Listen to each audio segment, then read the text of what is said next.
Welcome back to the Retail Media Breakfast Club. Today, we are kicking off a mini series into a topic that I think is going to define the ecosystem for the next few years, which is retailers are becoming retailers again.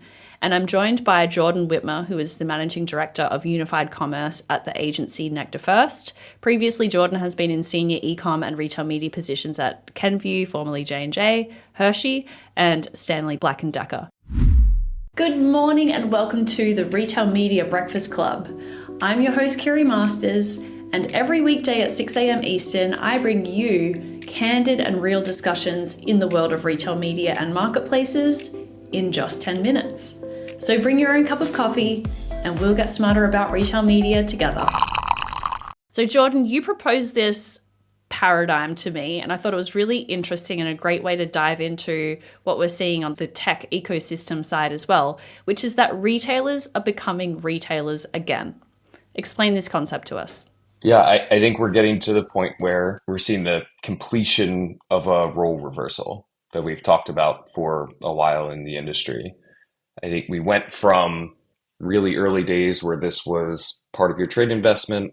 Then you saw a huge wave of retail media is media, published articles with the titles, retailers are becoming media companies. And what was always interesting to me is as that was happening, this wasn't the kind of core competency of a retailer, which was to find the right product for what the consumer they were selling to was looking for and merchandising it in the right way where it was really attractive would fly off their shelves. That being the core competency of a high-end retailer. We're starting to see that manifest in what the retail media industry looks like now and what the product landscape looks like. Where we're starting to now see, there's a proliferation of a ton of different networks, but there's only really a few different technologies on the back end that are powering them. And the way you explained it to me is the retailer is, selling a product now to brands, advertisers, agencies, etc. And as you said, it may be a dressed up version of a Criteo or some other licensed ad tech and potentially some homegrown solutions we can talk about. This is where, the advertisers are buying that from the retailer with a markup. But on just like Always. Private label products, like a lot of it is the same on the back end.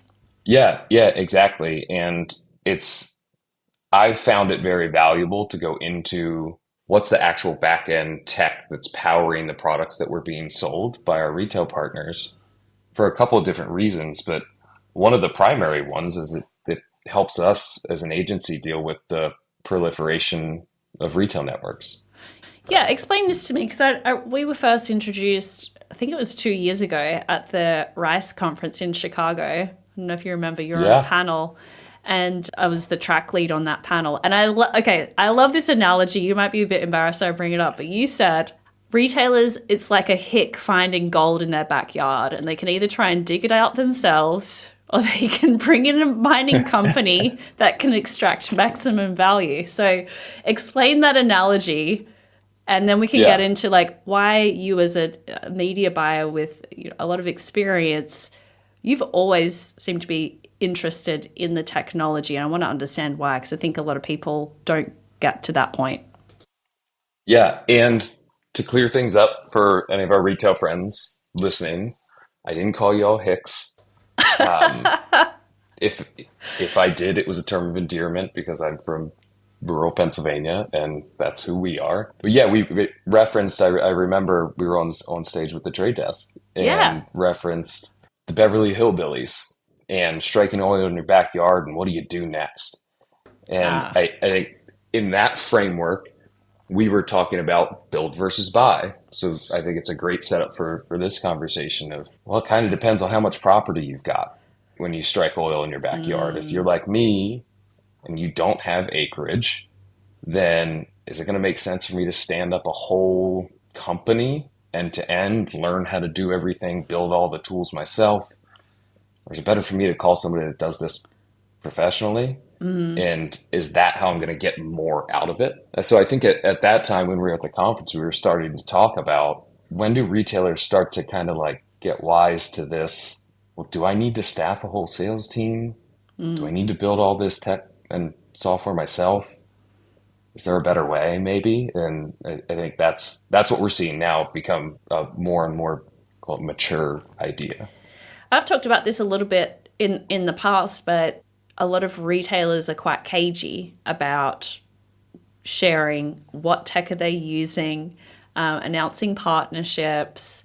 It's quite rare to see a partnership announcement between a company involved in the retailer tech stack because, well, I don't know why. And I've been fortunate to speak with some heads of these retail media networks, and I asked them as well, why is no one talking about their technology stack? Because we all know that you have a technology stack.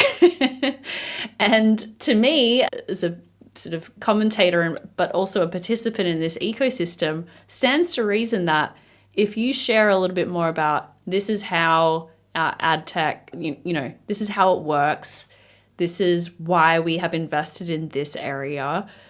We all understand that retailers are out there to make some extra margin from their retail media network. That's not a secret, and it's fine to do so. But as an advertiser, I also want to understand, like, have you invested in some areas that are going to enable more efficiency, better reporting, better insights back to me?